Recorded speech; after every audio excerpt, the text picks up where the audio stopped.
Can you tell me how did you get associated with the production? Well, the director, James Bressack, reached out. He had seen me in some things over the years, and it's funny, when someone says that initially, you might think, okay, well, it's one of my more popular things, maybe, Z Nation or the Twilight movies or Star Trek or something. But no, he had seen me in a bunch of obscure, tiny little films that very few people know about. But he's such a movie geek. He just, he happened to see some of these films over the years, like 3 or 4 of them, and based on that, thought that I would be a good fit. So reached out through my agency, and I talked with him for a good 10 minutes, and really got a good sense of who he was and what he could bring to the table. So I was eager to jump on board. What did you think of the script overall? Well, it's a unique script. It's in some ways a very high concept horror film. What I really liked about it, though, is that it was a horror film, as somewhat of a placeholder to explore a deeper issue, which I think when genre films and TV shows work at their best, that's what they're doing. So in this case, on the surface, it's this very intense and disturbing, supernatural revenge fantasy, and it works completely fine just on that level. But really, the film is it's a metaphor. It's an exploration of the long-term various effects of sustained child abuse, and also a character study into how someone can bring themselves to do those just unspeakable things to children over the course of years. The amount of warped thinking that goes into that, the level of hypocrisy and self-justification, really not mentally allowing yourself to acknowledge certain realities, because otherwise, how could any human being do that? So that's really what appealed to me about it, is that it works on, I think, many different levels. Out of all the characters, it's not only the sisters that have suffered abuse. Your character also has sort of a abusive and combative relationship with another person. How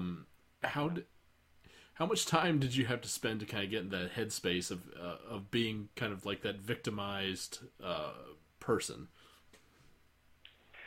We had a good few weeks. It was a decent amount of time. James at one point took me to see a specialist on abuse, someone who had been working with addicts and abusers over the course of many years.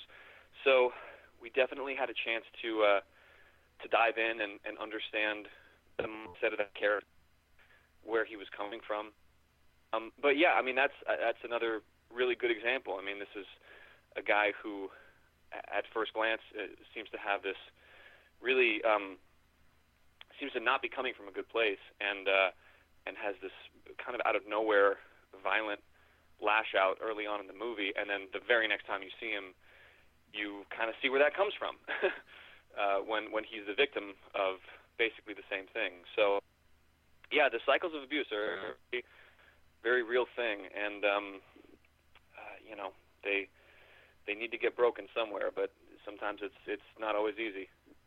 That turn that you have early on, I'm trying not to spoil the movie too much for people that are going to see it, but you do have that very sudden turn where you seem like the kind of nice guy, and then all of a sudden just very, very aggressive, very dangerous. To do that kind of turn like a snap like that, how do you do it? Speaking as a failed actor, I could never do it, but you do it so well in that scene that I just want to know, how do you do it? Well, it's a good question. Honestly, it really comes down to understanding the character's through line, and where, with that scene in particular that you're talking about, where it starts, what he is expecting to happen, versus the reality of what happens and how that and how he reacts to that. You know, it's really you kind of methodically have to go through it and just figure out all those beats, and then just personally find your own connection points to be able to accurately portray those moments. I mean, it's in some ways as much science as it is art, you know. Mm-hmm. And also we had a chance to do some rehearsals, and certainly amenable to some story points that I thought needed streamlining, and you know, so we all worked together to make it I think the best that it could be. But yeah, for me personally, I mean, everyone does it differently. I really have to go through it and figure out beat by beat exactly what I'm doing and why I'm doing it. There's quite a few heavy themes in this film. Did any of them affect you on a personal level when you were done wrapping production? No, I mean, it's so funny. I was actually just reading a book about the difference between, you know, intimacy and taking things personally. Is an acting book, and that was in the context of people who are experiencing romantic emotions, like, and then take it home with them and get confused about what actual reality is. I've never really had that problem. I can go wherever I need to go in order to tell the story, and in the back of my mind somewhere, even as it's happening, I'm aware that, listen, this is through a very particular construct, and once I'm out of this, I leave it on the court. I don't take any of that stuff home with me. Ironically, I felt much more disturbed in watching the film as an observer than I ever did as being a part of it. Yeah, and maybe, you know, that really could just come from doing it for long enough and understanding what's happening. It can get confusing though for young actors, you know. I mean, these things that you feel through the construct of character and story, I mean, these are real emotions. These are not, you're actually experiencing these things, but you just have to learn how to, you know, leave that to your life. Did you work with Dave Sheridan at all? Again, trying not to give too much of the story away, but the changes the character goes through in the film. Yeah. Did you two work together to kind of get on the same wavelength of how a certain character would act? Right. I mean, you know, he did a lot of work before I did, so I was able to check out what he was doing. By the way, he's absolutely dynamite in the movie. I think he really helps bring the whole thing together. What's funny though is that in retrospect, I actually wish, you know, and this is just the actor part of me beating myself up, you know, Monday morning quarterback, which is part of the process. I wish I'd spent more time studying Dave because, as you mentioned, there's a pretty significant turn that happens at one point in the film, and I realized in retrospect, about 80% of my screen time takes place post-turn. But I spent almost all of my prep time in the pre-turn version of Tyler, because I just felt at the time this is so important. It's like with a magic trick. Like if the setup doesn't work, then who cares about the payoff? Mm-hmm. But then I watch it now and I go, oh man, there's some details here I missed because I spent too much time on one rather than the other. So, but to answer your question, you know, that's just me venting after the fact. I don't think most people care about that kind of thing. But I watched him as much as I could. We didn't. But you know, everything that he was doing on set. Something I learned from acting is if you ever look back at your past performance and you are 100% happy with it, then you should just hang up your hat and leave, because you can't accomplish anymore. You can't become better. So I guess in a way, you always have to be striving for more. So for you to be able to see that there were things you would have changed, that means you're just learning and getting better as an actor. Yeah, you're right. I mean, that is a good point. And it is. I try to learn something with everything I do, and absolutely. I mean, if you ever feel like you've arrived as any sort of creative person, then you're probably dead in the water. So, yes, I think that's an excellent point, and I appreciate that. How do you feel overall for the film in its entirety after everything was done? Do you feel that it's something that you're proud to be a part of? Yeah, absolutely. I mean, I think it's a deeply disturbing, very effective film, to the point where, I mean, and I'm just being honest, like, I don't think I'm going to recommend most of my family see it, and they've seen me in some dark stuff, and I, of course, I want them to see everything I'm a part of, but like, I just, if you're not, this isn't for the faint of heart, like, if you're not into this kind of movie, I just don't know how it's going to be all that enjoyable for you. I know I'm really selling it right now, but like if you are, I think it's very effective, and I think that people are really going to enjoy it. But you just got to know what you're getting yourself into before going in.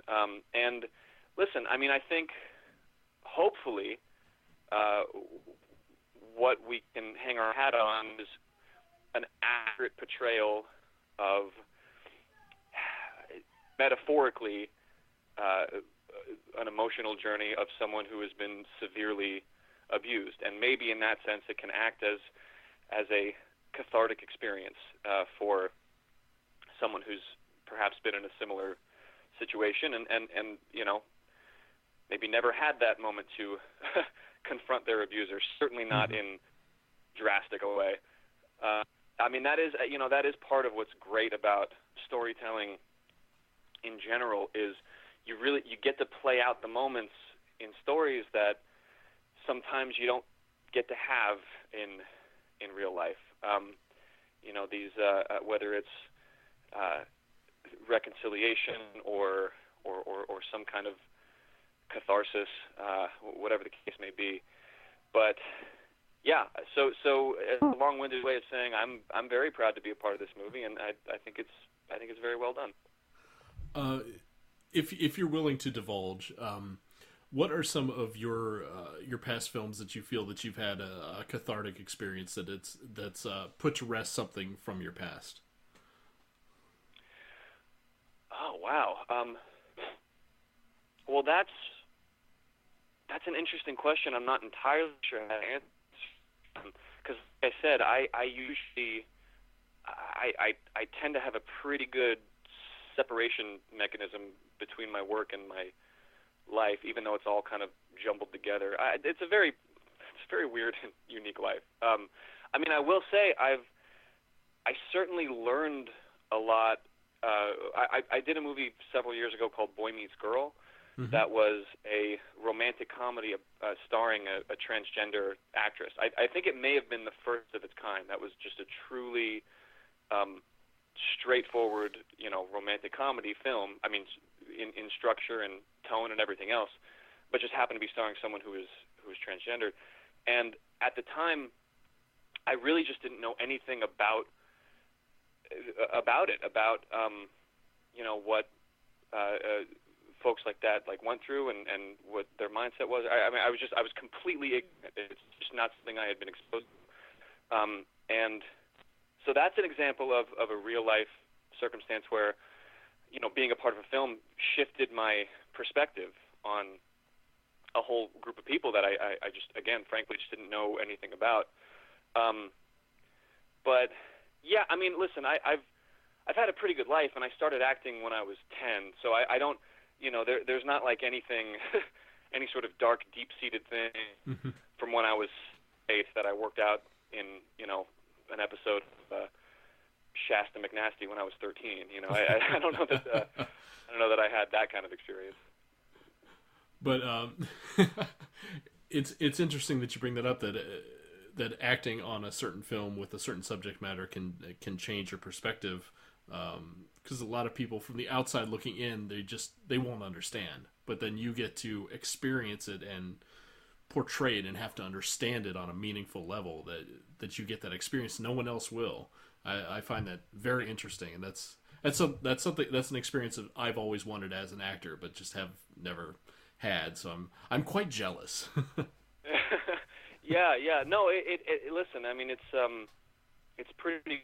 Look, I think the ultimate example of that is perhaps somebody like Mariska Hargitay on Law and Order SVU. I mean, working over 20 years at this point with these fake victims of sexual abuse. I mean, so that's a world that she's been delving into for so deeply for so long.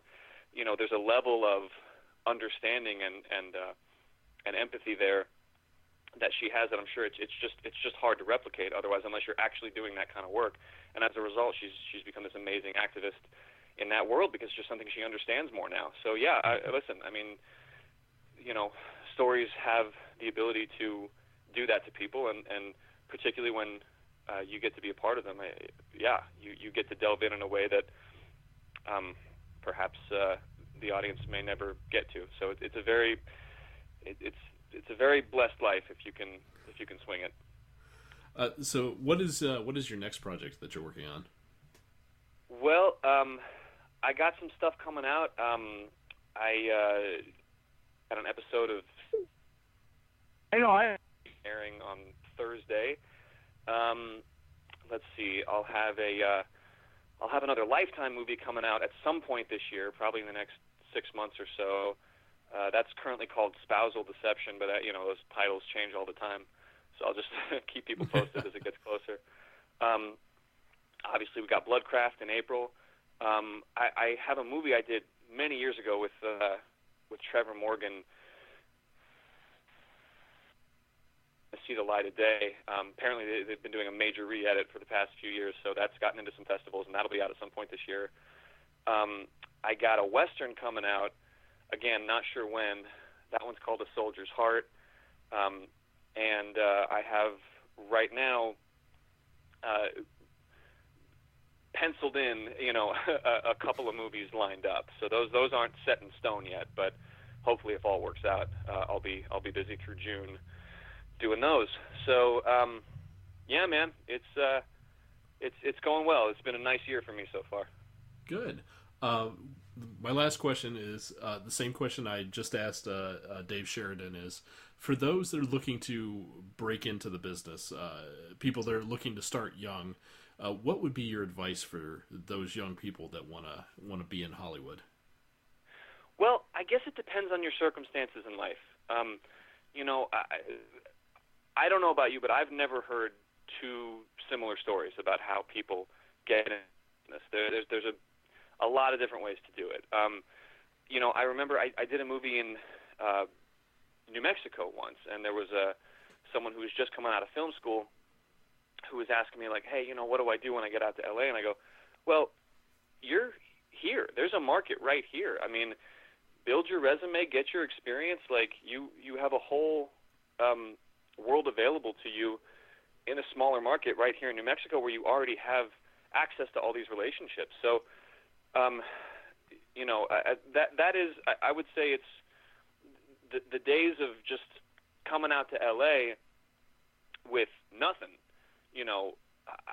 I don't know how exactly you can break in doing it that way, just because, like, there's just, there's a million people looking for 5,000 jobs. It's just it's such a tight squeeze. So listen, I don't mean to discourage anyone.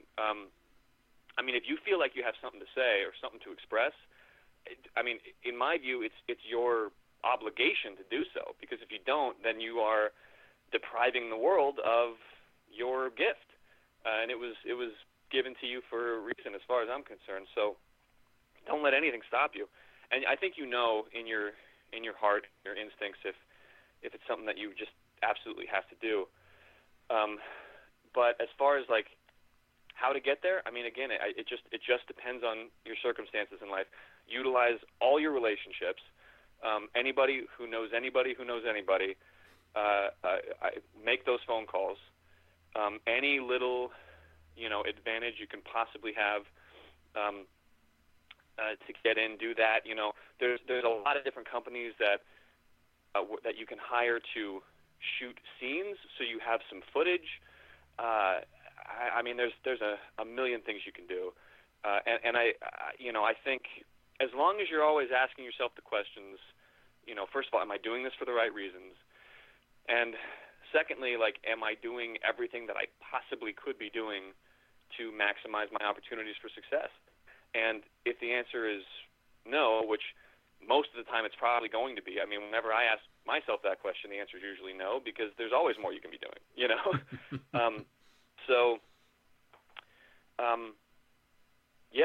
But it takes grit, it takes hustle, it takes a lot of hard work and persistence and patience and faith. But if you feel it in your heart, and you don't have a choice, you got to go for it.